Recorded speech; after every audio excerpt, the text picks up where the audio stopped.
అయిన నజీర్ అనే వ్యక్తి వలన ఒక మహిళ ఏ విధంగా లైంగికంగా వేధింపులు గురయ్యి ఆత్మహత్య యత్నానికి ప్రయత్నించిన విషయం మనందరము చూసాం. అలాగే ఈ సంఘటన గుంటూరు నడిబొడ్డున ఒక మహిళని వివస్త్రం చేసి దాడి చేసిన సంఘటనలో ఆ ప్రాంతానికే చెందిన ఎమ్మెల్యే ఈ మాధవి అనే వ్యక్తి వలన మనం చూసాం. ఆ రోజు ఆవిడ ఆమె భర్త తన అనుచరులతో కలిసి పోలీసులను వెంటబెట్టుకొని వెళ్ళి అంబటి రాంబాబు గారి ఇంటి మీద ఇంట్లో మహిళలు ఉన్నారని తెలిసి కూడా ఏ విధంగా దాడి చేశారు, ఇంటిని ఏ విధంగా ధ్వంసం చేశారు అనేది మనందరము చూసాం. ఏం చర్యలు తీసుకున్నారు? ఆ ఎమ్మెల్యే గారే స్వయంగా చెప్పారు, నాకు విచారణకు కూడా పోలీసులు పిలవలేదు అని చెప్పేసి.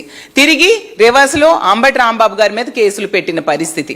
అంటే ప్రతి సందర్భంలో కూడా బాధితుల్ని న్యాయం చేయాల్సింది పోయి బాధితులకే ఈ కూటమి ప్రభుత్వంలో కేసులు పెట్టే పరిస్థితి, బాధితుల మీదే కేసులు పెట్టే పరిస్థితి మనం చూస్తూ ఉన్నాం.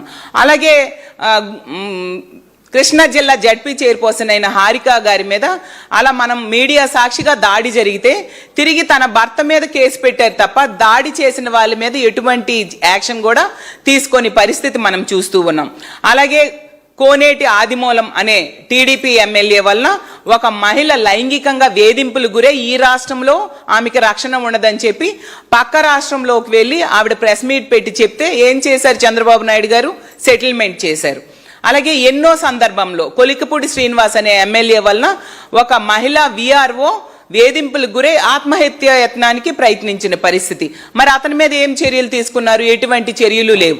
అలాగే కాకినాడ రూరల్ ఎమ్మెల్యే అనుచరులు ఒక పంచాయతీరాజ్ డిపార్ట్మెంట్కి చెందిన ఒక ఫీల్డ్ అసిస్టెంట్కి వేధింపులకు గురి చేస్తే ఆమె కూడా ఆత్మహత్య యత్నానికి పాల్పడిన విషయం చూసాం. ఇన్ని సంఘటనలు జరుగుతున్నా ఏ సంఘటనలో కూడా ప్రభుత్వం చర్యలు తీసుకోవట్లేదు.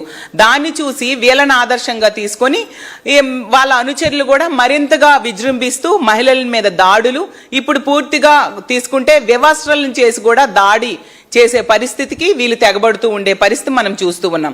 అసలు గుంటూరు నడిబొడ్డున జరిగిన సంఘటన చూసి అసలు యావత్తు మహిళా లోకం కూడా సిగ్గుతో తలవంచుకునే పరిస్థితి. అసలు ఆంధ్రప్రదేశ్ రాష్ట్ర పరువే పోయింది. దేశంలో ఈ రాష్ట్రం తాలూకా పరువు ఈ సంఘటన వలన పోయిన పరిస్థితి మనం చూస్తూ ఉన్నాం. సభ్య సమాజం సిగ్గుపడే పరిస్థితిని తీసుకొచ్చారు వీళ్ళు. కానీ ఎటువంటి స్పందన లేదు. ఒక మహిళా హోంమంత్రి అనిత గారు ఎందుకు స్పందించట్లేదు? ఎక్కడ దాక్కున్నారు? అసలు ఒక హోంమంత్రిగా ఆమె బాధ్యత ఏంటి? మహిళలకి రక్షణ కల్పించడం.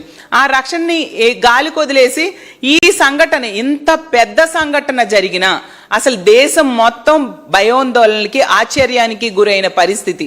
అలాంటి పరిస్థితిలో కూడా హోంమంత్రి గారు ఎందుకు స్పందించలేదో నేను అడుగుతున్నాను. ఎందుకంటే చేసిన వ్యక్తి తెలుగుదేశం పార్టీ కార్యకర్త కాబట్టి. తెలుగుదేశం పార్టీ కార్యకర్త అయితే మీరు స్పందించరా? బాధితులకు న్యాయం చేయరా? అసలు మీరు ఎక్కడ దాక్కున్నారు? ఇన్ని రోజులైనా ఆ కుటుంబం దగ్గరికి వెళ్ళి వాళ్ళకి ధైర్యం చెప్పి భరోసా ఎందుకు ఇవ్వలేదు హోంమంత్రి గారు నేను అడుగుతూ ఉన్నాను. మన రాష్ట్రంలో మహిళలంటే మీకు బాధ్యత లేదా? అప్పుడెప్పుడో తీసుకుంటే ఆ సినీ నటి జత్వానీ కేసులో హోంమంత్రి గారు, పోలీసులు ఎంత రాచమర్యాదలు చేశారో మనం చూసాం. 5 స్టార్ హోటళ్లు, స్పెషల్ ఫ్లైట్లు, కొత్త డ్రెస్సులు, ప్రోటోకాల్స్, సెక్యూరిటీ, అలాగే టీడీపీ లీగల్ టీం ఆమెతో వచ్చిన పరిస్థితి మనం చూసాం. మరి ఎక్కడో ఉన్న పక్క రాష్ట్రంలో ఉన్న మహిళ కోసం అంత శ్రద్ధ తీసుకున్న హోంమంత్రి గారు ఈరోజు ఈ రాష్ట్రంలో